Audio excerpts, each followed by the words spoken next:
বিভিন্ন প্রতিবেদন অনুযায়ী জুলাই গণহত্যায় 13 আগস্ট পর্যন্ত সমগ্র বাংলাদেশের শহীদ হন 875 জন মানুষ, যার মধ্যে কমপক্ষে 422 জন বিএনপি রাজনীতির সঙ্গে জড়িত।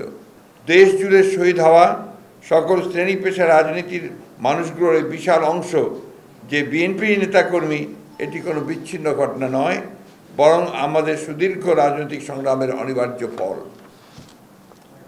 পোশাক শ্রমিক কিংবা রিক্সা চালক, পাবলিক কিংবা প্রাইভেট বিশ্ববিদ্যালয়ের ছাত্র, বাম কিংবা ডান আদর্শের অনুসারী, সকল মত ও পথের রাজনৈতিক কিংবা অরাজনৈতিক ব্যক্তি, হতাহতের পরিচয় যাই হোক না কেন, প্রতিটি প্রাণের মূল্য ও রক্তের মর্যাদা সমান।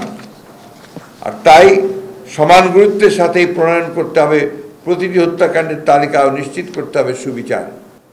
শেখ হাসিনা পদত্যাগের জন্য যে জাতীয় ঐক্যমত্য আমরা দেখতে পাই, তা হঠাৎ করে গড়ে ওঠেনি। এটি মূলত অবৈধ সরকারের অত্যাচার, অবিচার, দুর্নীতি, দুঃশাসন, বঞ্চনা, অবজ্ঞা ও শোষণ নির্যাতনের বিরুদ্ধে মানুষের পুঞ্জীভূত ক্ষোভের বহিঃপ্রকাশ। দেশের প্রধান রাজনৈতিক দল হিসেবে গণ আকাঙ্ক্ষার প্রতিফলন ঘটিয়ে গণ অভ্যুত্থানের সর্বশক্তি দিয়ে রাজপথে নেমে এসেছে বিএনপি ও এর সকল অঙ্গ সহযোগী সংগঠন। আন্দোলনের কৃতিত্ব নিয়ে রাজনৈতিক ফায়দা হাসিল নয়, বিএনপির উদ্দেশ্য ছিল সর্বস্তরের নেতাকর্মী সহযোগীদের অংশগ্রহণে গণ অভ্যুত্থানে সাংগঠনিক ভূমিকা রেখে ফাঁসিবাদের পতনের মাধ্যমে একটি গণতান্ত্রিক বাংলাদেশ প্রতিষ্ঠা করা।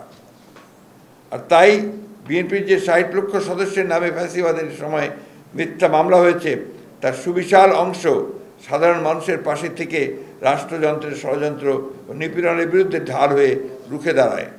ফলে যার যার অবস্থান থেকে জনগণের কাতারে নেমে আসে বিএনপি সমমনা সকল রাজনৈতিক দল তথা গণতন্ত্রের পক্ষের শক্তিসমূহ। All time Roma. Taste it, love it. যে আমরা প্রথম থেকেই এই ফ্যাসিবাদী হাসিনা সরকারের হাত থেকে দেশকে রক্ষা করার জন্য, গণতন্ত্রকে পুনরুদ্ধার করবার জন্য আমরা আন্দোলন করছি এবং সেই সঙ্গে একটা জাতীয় ঐক্য সৃষ্টি করবার জন্য আমরা বিভিন্ন রাজনৈতিক দলগুলোর সঙ্গে বারবার কথা বলেছি এবং সর্বশেষ আমরা ঐক্য মতে পৌঁছেছি এইভাবে যে আমরা একটা যুগপৎ আন্দোলনের মধ্য দিয়ে এই সরকারের বিরুদ্ধে আমরা আন্দোলন গড়ে তুলব এবং এই সরকারকে গণতন্ত্র দিতে বাধ্য করব।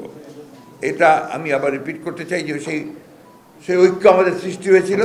আপনারা দেখেছেন যে গোলাপবাগের যে জনসভা হলো, সেই জনসভায় আমাদের ডক্টর খন্দকার মোশাররফ সাহেব যে